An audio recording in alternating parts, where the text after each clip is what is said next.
ರಾಜ್ಯದಲ್ಲಿ ಹಕ್ಕಿ ಜ್ವರದ ಆತಂಕ ಹೆಚ್ಚಾಗಿದೆ.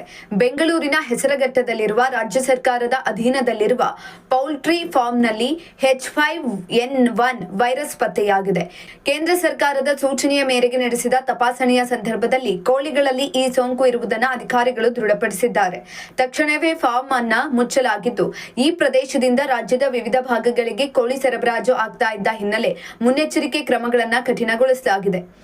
ಏವಿಯನ್ ಇನ್ಫ್ಲೂಯೆನ್ಸ್ ಎಂದು ಕರೆಯಲ್ಪಡುವ ಬರ್ಡ್ ಫ್ಲೂ ವೈರಸ್ ಸೋಂಕು ಆಗಿದ್ದು, ಅದು ಪಕ್ಷಿಗಳಿಗೆ ಮಾತ್ರವಲ್ಲ, ಮನುಷ್ಯರು ಮತ್ತು ಇತರ ಪ್ರಾಣಿಗಳಲ್ಲಿಯೂ ಕೂಡ ಕಂಡುಬರುತ್ತದೆ.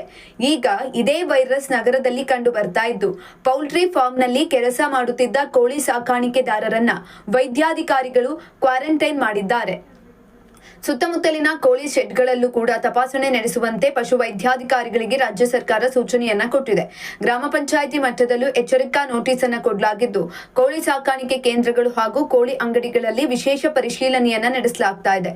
ಬಿಸಿಲಿನ ತಾಪಮಾನ ಹೆಚ್ಚಿರುವುದರಿಂದ ಈ ವೈರಸ್ ಹರಡುವ ಸಾಧ್ಯತೆ ಹೆಚ್ಚಿದೆ ಅಂತ ತಜ್ಞರು ತಿಳಿಸಿದ್ದಾರೆ.